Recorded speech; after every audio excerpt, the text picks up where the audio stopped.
All right. Welcome to the Viking Age podcast, the official podcast for the vikingage.com.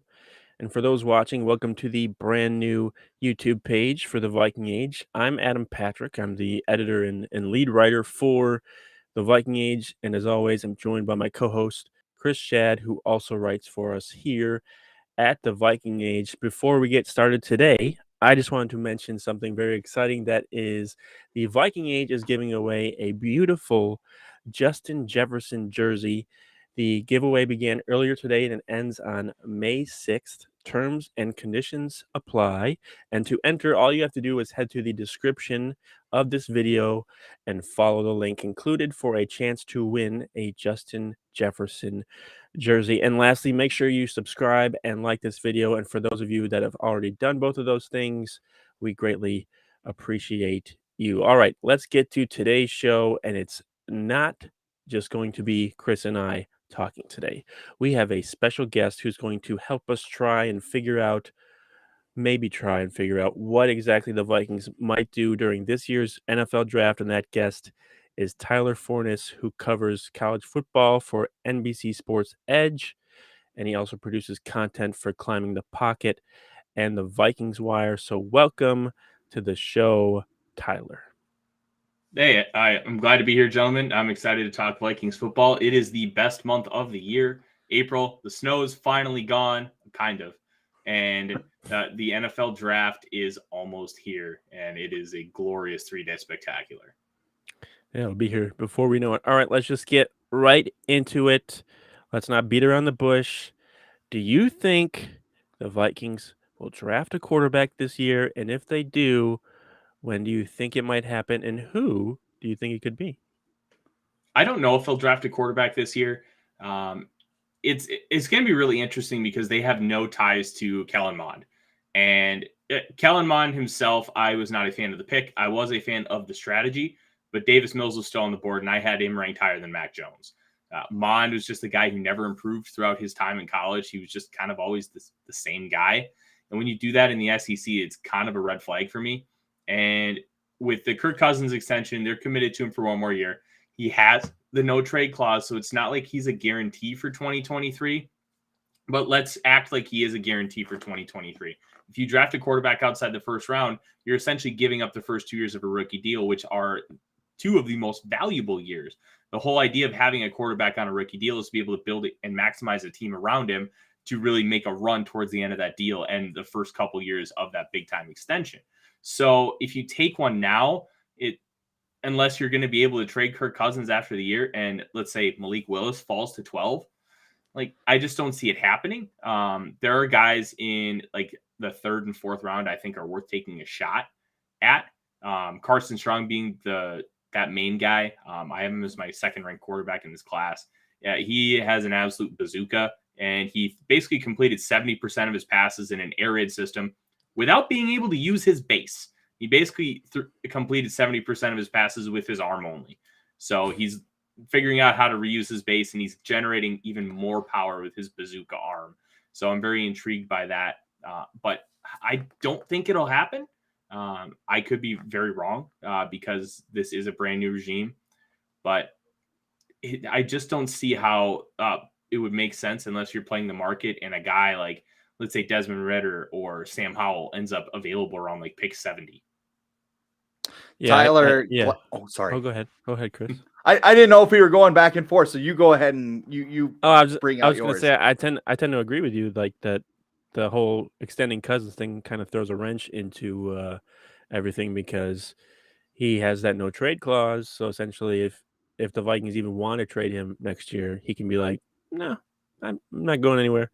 So yeah, I agree with you that it seems unlikely, but they can still maybe put on the facade or whatever that they might be interested in a quarterback, so that a team will try and trade ahead of them or trade with them to get up there to get a quarterback that they want. So yeah, I would be surprised if they draft a quarterback at least within the first 4 rounds this year. All right, go ahead, Chris. Well, I was going to tell Tyler, I'm glad that it's snowing because otherwise I would be at Target Field instead of talking about the draft with you. But what I want to ask is this is a very weak quarterback class, or at least one that people perceive as weak. Malik Willis feels like he's the only quarterback worth drafting in this class because of his trump cards, because of its big arm, because of his running ability, which is top shelf. You talked about Carson Strong and his arm, but you have questions about that knee that has been healthy. Out of the quarterbacks in this class, is Malik Willis the only one that you're really trusting here as far as a guy that could be an eventual franchise quarterback? Now, I'll say this. From what I've been told about Carson Strong knee, it's fine. You're going to hear conflicting reports, but I've been told he's been cleared, one, by his own team doctors and Senior Bowl doctors, and two, the Los Angeles Rams cleared the knee as well. So I lean towards the knee's going to be fine. It's not going to be a degenerative thing, and that's how I'm playing out the draft process. If I'm told otherwise, I will change my opinions, but I don't really have an issue with that. His issues are almost all mobility. And your mileage may vary on if you want a Dan Marino type quarterback who slides in the pocket, or if you want a guy who can scramble. And that's kind of where Malik Willis comes in. I think Malik Willis is a top 5 player in this draft class, and I am in the minority in saying so. There are a lot of people who have him in the 30s, in the 40s, not even first round grades. Here's the thing about Malik Willis. He had to play hero ball his entire career at Liberty. He played with 0 draftable talent this past year, and you could tell he bailed the pocket because he couldn't trust any of his offensive linemen to hold a block. He has issues processing the field, but he can't trust his receivers to get open either because they're not good football players. And when you're playing decent defenses, it makes it incredibly hard. Malik Willis, to me, has the upside of Michael Vick, and every single one of his issues can be contextualized and explained. It's not, oh, he's just bad. There's a reason for it. He bails the pocket. He can't trust anybody, and his offense is backyard football, which his head coach Hugh Freeze came at me on Twitter for, which is hilarious. 2, he's playing with no talent around him, so he can't trust anybody in front of him. He can't trust anybody out wide. He feels he has to have it all on his shoulders. You get him in a decent system with capable NFL talent and watch him thrive. And that's what I'm betting on. If I were a general manager in the National Football League with the opportunity to select Malik Willis, I would risk my career for him. You know, I think too, I think a lot of teams are kind of against Malik Willis because he's more of a project quarterback. A lot of people see those things and think he needs a year or whatever, and people act like it's a bad thing. I think teams now are less afraid of drafting a guy, giving him a year to develop, and seeing what happens. I mean, the second quarterback in last year's draft was Trey Lance. We haven't even, we saw him in a couple of starts and he looked a little shaky, but he looked like an adequate quarterback. He was sitting on the back. People knock these guys because of what they are not right now. But I think what people need to look at is what they could be 5 years down the road. With Willis, I think that's a guy that can develop into something. And you know what? I'll be honest with you guys. If the Detroit Lions are sitting there too, and Man Campbell's sitting there going, I need an edge rusher for my defense or whatever, I'm telling him to shut up, and I'm taking Malik Willis because the value is just bigger at that point. So, yeah, I agree with you. I think Malik Willis is the man in this draft. Yeah. Malik Willis has done so many different things. At the combine, he chose not to run because he didn't need to. The last thing Malik Willis needed was some old crotchety guy telling him he should be a running back or wide receiver like they did to Lamar Jackson a few years back. Willis has shown all the character. There's the viral video of him being caught helping out a homeless man on the street in Indianapolis during the combine. He wowed everybody during interviews, both on the podium and in private settings.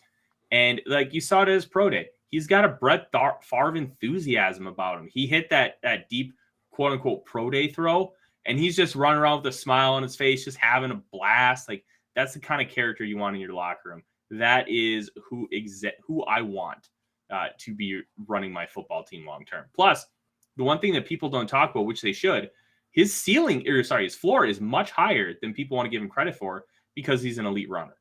He doesn't have to be great at throwing the football right away. Craft a Jalen Hurts style offense for him. Let him get comfortable. Let him start learning those progressions, seeing the field better. That a lot of these route concepts that are very simple, like slant flat, there's a chance he's never run that before until Mobile. And you could tell he wasn't comfortable with it. And that's okay, because it's when you are an athlete like that, college and high school coaches just try to maximize that to get wins. They don't try to maximize it for your development. And that's going to be the big disconnect between the amateur level and the professional level. Once he gets to the pros, it's all hands on deck. You got to figure that out. You got to get comfortable with it quickly. And I think you will. All right, Tyler. Based on what they've done this offseason, what approach do you think the Vikings should be taking with this year's draft? Should they go best player available? Should they draft for need or draft for the future? Because it seems like they want to still be competitive next season, regardless of whatever anyone thinks about that. They still want to try and get in the playoffs. What do you think they should do? I think you need to approach each pick differently. And what I mean by that is you need to approach each pick as its own vacuum. So if at pick 12, you have a generational type player like Kayvon Thibodeau who miraculously falls on the board, you take him. You don't worry about the fact that you have 2 starting edge rushers. You need edge presence anyways, and there is no certainty past this year for both Danielle Hunter and Zadarius Smith for this franchise. I think rushing a cornerback because you have a desperate need could be a big mistake. I don't like Derek Stingley Jr. at 12. I think there is too many questions and too much risk, even though the ceiling is Darrelle Revis. Like, that's how talented this guy is. But we haven't seen it since 2019, and the Liz Frank injury gives me a lot of pause for concern. Yeah. You just got to take the quote-unquote best player available. But we also have to remember with how NFL teams stack their boards, need is built into that equation, and scheme fit is built into that. There are going to be some guys that aren't even on the board. Like, for example, they're not going to take an offensive tackle at 12. If Evan Neal falls, they're going to try and trade out and let somebody else come get him because they don't have a need. And they don't want to draft a 6'7", 335-pounder to play guard, even though he was very successful at it in 2019 as a freshman. They're going to be market manipulators in this draft in a different way than Rick Spielman was. Spielman wanted more shots at the dartboard, and that's why he collected all those 7th and 6th round picks. I think Kwesi's going to be more calculated. He's going to maneuver the board to get players. Let's say a guy that's there at 12, he thinks is going to be there at 20. Moves down to 20, goes and gets him. The Vikings end up doing that and getting Christian Darrisaw. Those are the kind of moves we're going to see from Kwesi. We're not going to see them just to stockpile picks in the later rounds. Thank God. Yeah. I'm very excited about that because there's been a couple of years like the 15 pick year and the 11 pick year. I think, they had 11 or 12 last year. And it's just like when you cover the draft, it's like, this is never going to end. So, I'm excited about this addition of Kwesi. If it just means, 1 7th round pick or 1 6th round pick, I'm excited about that just on its own. All right, Chris, what do you got? Well, Tyler mentioned Darrell Stingley Jr., how he wouldn't touch him. Stingley actually ran a 4.37 40-yard dash at his pro day, but you said the injury issues are huge, and he's in that top tier of cornerbacks where you have Sauce Gardner, you have Trent McDuffie.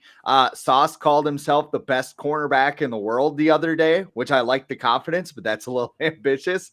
And then you have Trent McDuffie, who a lot of Vikings fans may not be familiar with because he played at Washington. He was a Pac-12 after dark type guy. So of these 3 guys, if all 3 of them are at 12, and they won't be, but we're just saying in a fantasy scenario, which guy are you taking at the top of your list? If I'm taking corner at 12 and Sauce is available, it's Sauce 10 out of 10. His length, his size, his ball skills, in over 1,000 coverage snaps, he didn't allow a touchdown at Cincinnati. That's unheard of. I don't care if it's Cincinnati and they play in the AAC.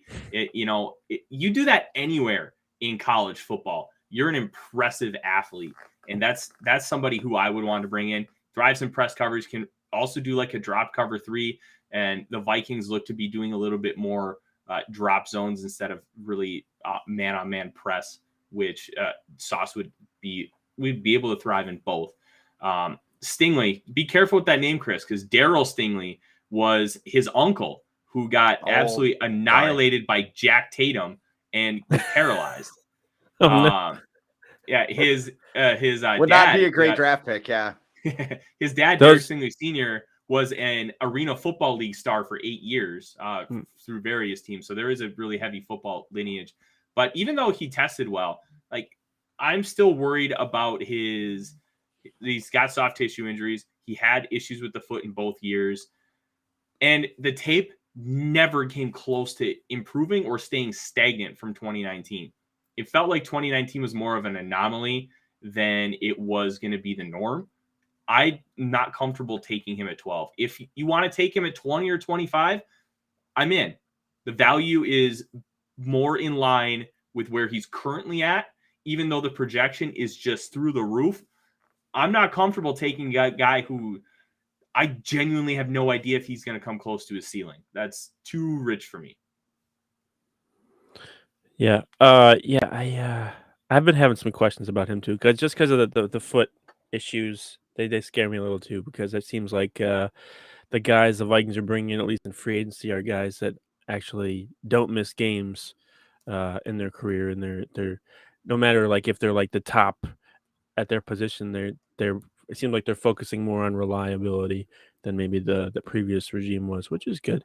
Mm-hmm. But what positions do you think the Vikings can wait on drafting until like the mid round this year and still land someone who can make a significant impact as a rookie? So essentially, I'm asking, what are some of the deepest positions in this draft class? So the deepest positions are honestly the ones that you're going to want to attack early too. Edge goes about 10 to 15 deep. Yeah, like your 20th ranked edge, you could get in the 4th round and still feel pretty good about what kind of impact they can make. Cornerback is also relatively deep. It's more top heavy than you see at edge, but you can get guys on day 2 and feel pretty comfortable about them being able to make somewhat of an early impact. Wide receiver is the same way.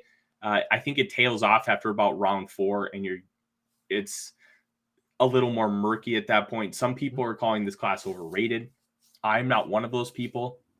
I think the top 5 is tremendous, and you could stack them in any order, and I really wouldn't complain about it. And then the last position that's relatively deep, it's so you can get tight ends and linebackers on day 2 and day 3 and feel pretty good about it. Tight end is not stacked at the top. It is relatively deep. You can get really good players in round 4. And with the Vikings having a needed tight end more later in the draft, you can get a guy like Ohio State's Jeremy Ruckert, who's going to be more of an inline guy, which is what you want in this system anyways, because Irv Smith Jr. is just not going to be able to play that Tyler Higbee role. You're going to want to flex him out more wide. And that's somewhere where I think the Vikings could really target, because it would match with value. It would match a potential depth need. And like linebacker, kind of the same thing. You don't need one right now, but you have to prepare for Eric Kendricks' exit. Jordan Hicks is only on a 2-year deal. You can't trust Troy Dye, Blake Lynch. They're okay. But Well, you don't want them starting for you. You're not like the number one fan of Chaz Surratt? Come on. I didn't like the Surratt pick when it happened. I have no idea if he can still shed a block, because he couldn't do it at North Carolina. I don't know if he can do it in the pros, but I'm not counting on it. Oh, man. That was so weird. I think he was the first 3rd round pick out of that group, wasn't he? Mond was. No, yeah, right. So you had Mont, Surratt, Davis, Jones. I didn't like any of them. Neither did like a Davis. okay with. No. Mike Zimmer didn't like either of them either. Yeah. That was pretty evident.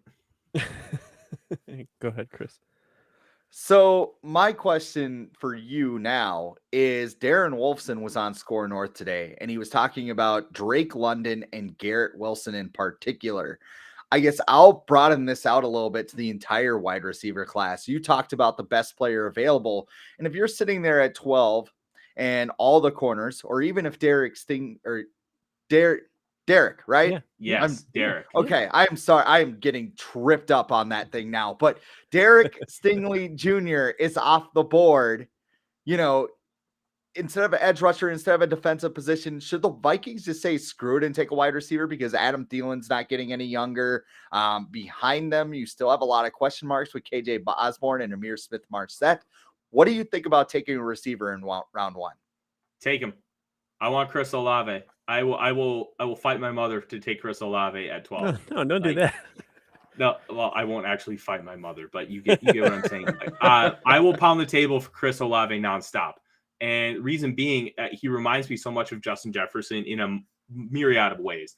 The way he's overlooked, the way he snaps his routes off with elite precision, and just how athletic he does it. He's got straight line speed to go deep. He's a little underrated at high pointing the football. He needs to get play strength. He is not great yards after the catch wise, because the second he gets touched, he's going down.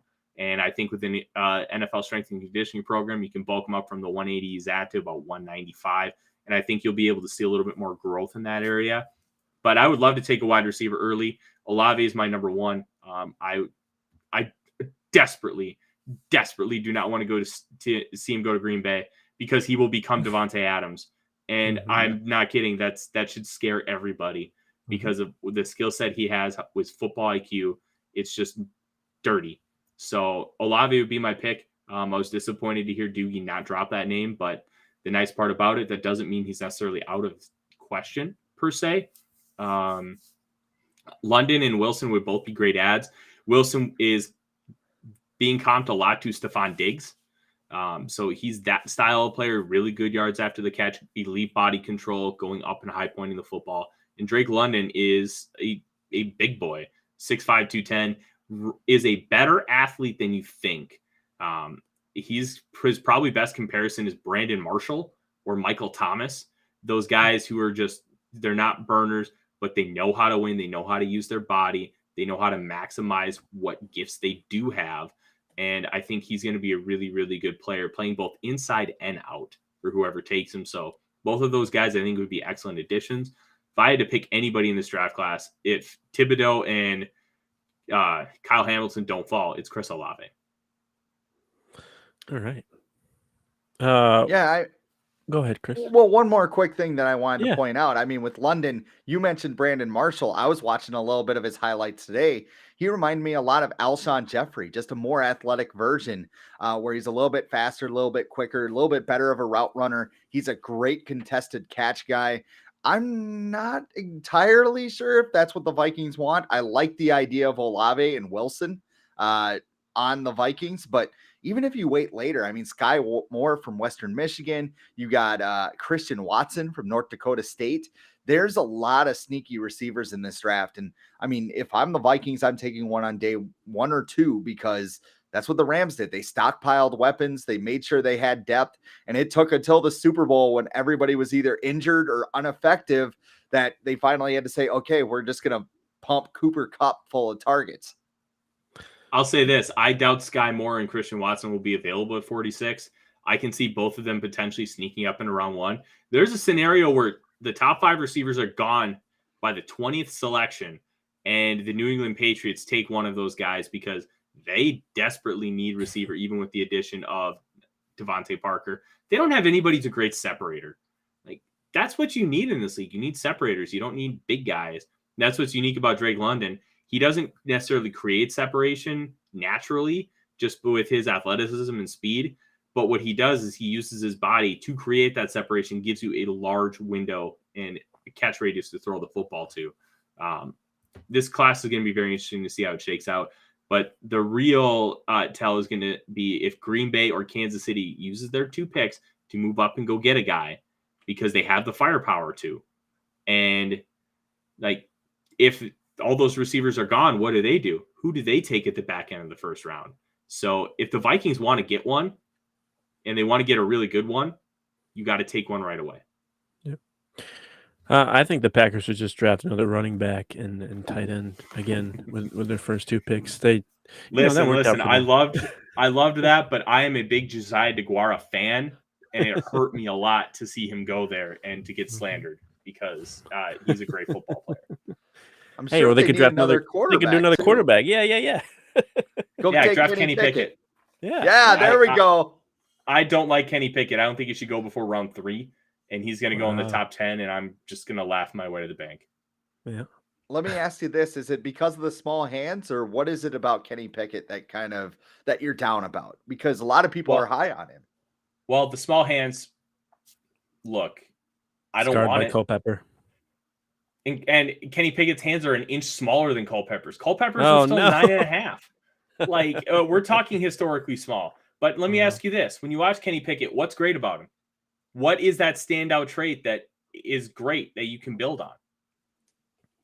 I don't see exactly anything. that silence says everything. There is none. He is a jack of all trades, master of none. He's a guy. He's average to slightly above average at everything. And he didn't put it all together until this past year at 23 years old. He's not a young pup. Like, you want to put him on a team that's already destined to go win. He would have been a great pick for the Broncos because he would have been able to slide in, do everything right the first year, and at year 5, that's the end of your window. Because if you extend him, you're going to be in purgatory like the Vikings are with Kirk Cousins, because he's not going to be worth what you're paying him. So I would, because he has no dominant trait, I want nothing to do with him in the first 2 rounds. And that's one of the reasons why I'm all in on Malik Willis, because the ceiling, just like how I wrote about how he could be the next Josh Allen back in January, is that of Josh Allen, Michael Vick. It's so sky high. It's immeasurable right now because the arm talent and rushing ability is through the roof. I feel so bad for him if he got drafted by the Panthers, though. I feel that would not be good. Kenny Pickett's probably going to the Panthers, if we're being honest. Yeah. Matt Rule recruited him and got him to commit to Temple before he left for Baylor. Yep. It's like the Will Smith meme now. Keep my bleeping name out of your mouth, Matt Rule. Yeah. Oh, God. All right. Getting back on track here. Which player or position group would surprise you the most as the selection for the Vikings in the first round of this year's draft? So they draft someone in the first round, you're like, ooh, or you're like, oh, okay. So what would surprise you in the first round with the Vikings? Offensive tackle. I really don't think that they'll take one, so I'll kind of go a different direction. Linebacker. Devin Lloyd, really good football player. He's going to be 24 here pretty soon, which is relatively old. And we're going to see that a lot this year, which is going to be very intriguing. Due to the COVID-19 extra year, we're going to see that for a couple more years as well, seeing older guys going through this draft process. And a lot of teams have age thresholds where if you're above a certain age, they don't want you because you're going to have a shorter prime in the NFL after you adjust to the game. And there are a lot of metrics that'll say that younger is better. But I don't see them going linebacker because Lloyd has some pass rush ability. Same with Nakobe Dean, but neither one of them are true pass rushers. And I just don't see that position. And especially in this defense, it's not that valuable. So I don't see it being a great add in round 1. Maybe if they trade back to like 30, but I can't see it. Other than Kyle Hamilton, is there a first round safety? Oh, there's a couple. Lewis Cine out of Georgia and Daxton Hill from Michigan. Both of them could go first round. And outside sleeper, Jalen Petrie from Baylor. They used him like Honey Badger, just roaming all over the field. Fast, athletic, hits like a pit bull. Like just a very, very good football player. You've got Cine and Daxton Hill who can kind of do a little bit of everything. They both can come down and play in the slot. Hill is a secondary weapon, where Cine is more of a little bit of a traditional safety. Both are great football players and would be excellent adds if you move down in the draft. But there are safety talents that should go round 1 and deserve to go round 1. All right. That's good. Another defensive position that I was kind of wondering is edge rusher, because I know the Vikings smooth things over with Danielle Hunter for a year, but his contract is ready to blow next year. And then you also have Zadarius Smith, whose back is like a ticking time bomb with that bulging disc. There's a lot of great edge rushing prospects. Kayvon Thibodeau might slip to the Vikings at 12, the way people are talking. Like, if the Vikings took an edge rusher in round 1, like, I don't know if it surprises the word, but is it a wise move? Should they get depth there? What do you think about this edge rusher class? Take an edge rusher. I would love if they took an edge rusher. You can never have too many of those guys. Look at some of the past winners of the Super Bowl. Like, let's go back to 2017. That Eagles team, they went 8 deep. They rotated guys in and out, kept them fresh, and they were great at the end of that Super Bowl with Brandon Graham and Chris Long just annihilating Tom Brady. Like, you need to have multiple pass rushes. You need to be multiple faceted in that game. If Jermaine Johnson or Kayvon Thibodeau were able to come in and be that third guy, you could play him outside. You could play him inside. and you could do a lot of fun things. I know that the Packers did a lot with Zadarius Smith standing up in the A gaps. The Vikings did that with Danielle Hunter too. You had both those guys in the A gap, Jermaine Johnson as a 3 technique, and just let them go have some fun.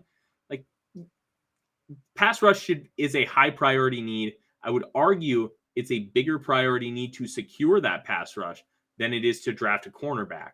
Whether you decide to commit to Zadarius Smith or Danielle Hunter long term, or draft a guy, I feel like that should be the top priority in round 1. And then rounds 2 through 5, get 2 corners.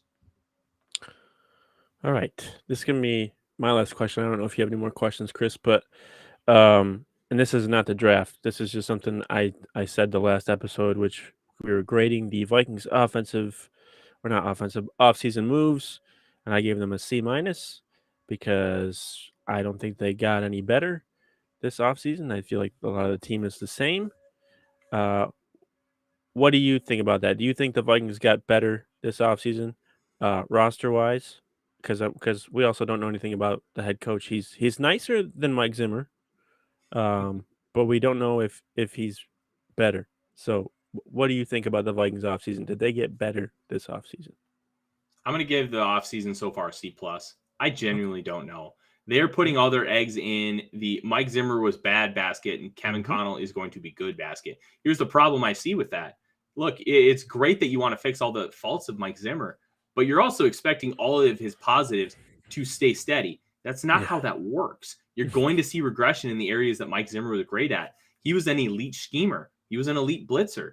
That without Danielle Hunter and Everson Griffin, the last, 10 weeks of the year, that team ended up second in the NFL in sacks. That's a Mike Zimmer thing. How are we going to expect that to continue without having him? Look, did he suck with time management? Yeah. Did he suck with communication? Yeah. Was he too conservative at times? Yeah. But you saw some growth in some of those areas throughout the course of the last 2 years. I just can't imagine Kevin O'Connell being the magic secret ingredient that all of a sudden makes this a Super Bowl roster. You're going to see regression in areas that were good, or in areas that Zimmer helped last year, and you just can't expect everything to be flawless. And to me, that's what the Vikings seem to be doing, that Kevin O'Connell's just going to fix things right away. I don't buy it. I'm willing to change my opinion on that if he ends up proving me wrong. But I think this is a 2 to 3 year project, and we're going to see a really bumpy 2022. You're so negative, Tyler. You're so negative. Welcome to realism. I'm a Vikings fan. That's how I have to live. Yeah. Chris, do you have anything else for Tyler? Well, and I also want to kind of build on that. I also gave it a C+ last week. Yeah. Because I felt like one of the most disappointing things was that there's not a lot of different moves. It's like they just plugged Kevin O'Connell in, like, go do it, buddy. Go do your job. Like, they extended Kirk. They restructured every contract. I already went on my Adam Thielen rant for that void year fiasco. Like, I feel like at some point Kwesi has to distinguish himself from Rick Spielman. And at this point, it might just be in the draft. So do you think that Kwesi is going to shine in this draft, kind of put his stamp on this thing? Or are we going to see them take Tyler Lindenbaum at 12 because they need a center, or, force feed a corner? Like, it just seems like it's the same old thing, which I find myself back in a rut thinking, okay, this is going to be a rough year and it's not going to feel like a rebuild, even though they use the word competitive rebuild. I'll say this. I would not be mad if they took Linderbaum at 12. He is not Garrett Bradbury. People are going to make those comparisons because, look, we're tortured Vikings fans. We'll make comparisons to anything that makes us that's hurt us in the past. Linderbaum, once he gets to the NFL, look, if he didn't have short arms, nobody would be questioning him at all. Nobody. His tape is damn near flawless. He's got power. He's got nastiness. He's able to anchor, like the term sand in your pants. He's got some sand in his pants. I don't have any concerns with him being able to anchor. Yeah, like Aiden Hutchinson came around on a stunt. Linderbaum just stood him up and said, F you. Like, that's something you don't see Garrett Bradbury do. So I wouldn't necessarily be in love with the pick, but I get it. And I think he could have a Quentin Nelson type impact in the NFL, where you put him in there and he's going to set a tone for the offensive line, and everybody around him's just, their talent's going to elevate. and their performances as well. I think Kwesi is going to really take his stamp because this feels like a directive from the Wolves. We don't want to take a step back. This whole offseason is we want to be competitive. We're not going to fully rebuild.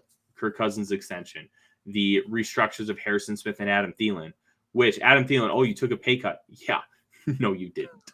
Like, don't lie to me. Like, when that came out, I was thrilled. And then when the news actually broke, I'm like, oh my gosh, this might be Rob Brzezinski's worst contract of all time. But I think if Kwesi is going to put his stamp on this team, it has to be through the draft because the Wolves don't want to take steps back. They want to take steps forward or at least stay stagnant. 8-9 is going to be okay with them the next couple of seasons if they see some growth because they know that they'll be competitive throughout at least 15, 16 weeks. And then at the end, one game left and we don't sell out. Okay. Against the Bears. I don't think it'll be as big of a deal. I'm very interested to see how he approaches draft from an analytic and football standpoint because he did work for John Lynch, big football guy. Andrew Berry, scout, but a big analytics guy. So now he gets to run the show and he gets to take advice from all these people. And how is he going to use that collaboration to maximize the Minnesota Vikings? I'm fascinated by what he's going to do.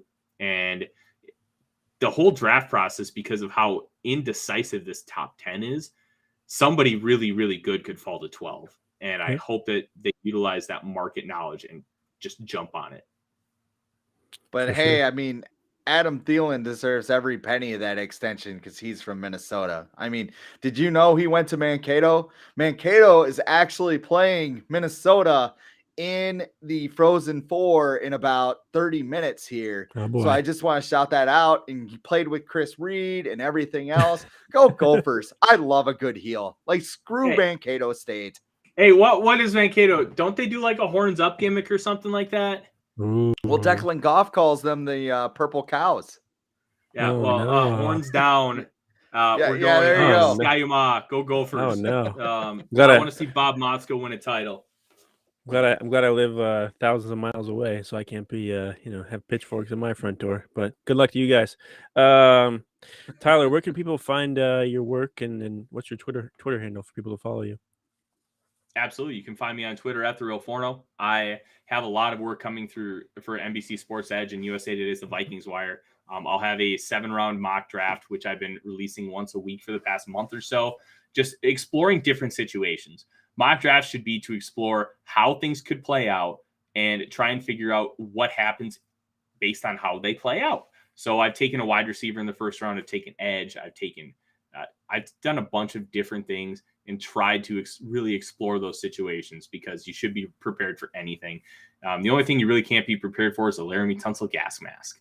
I also have, I had part 2 of an 8-part series dropped this morning for NBC Sports Edge, where we take a division and pick each team's 3 biggest needs and pair prospects with their first 3 selections.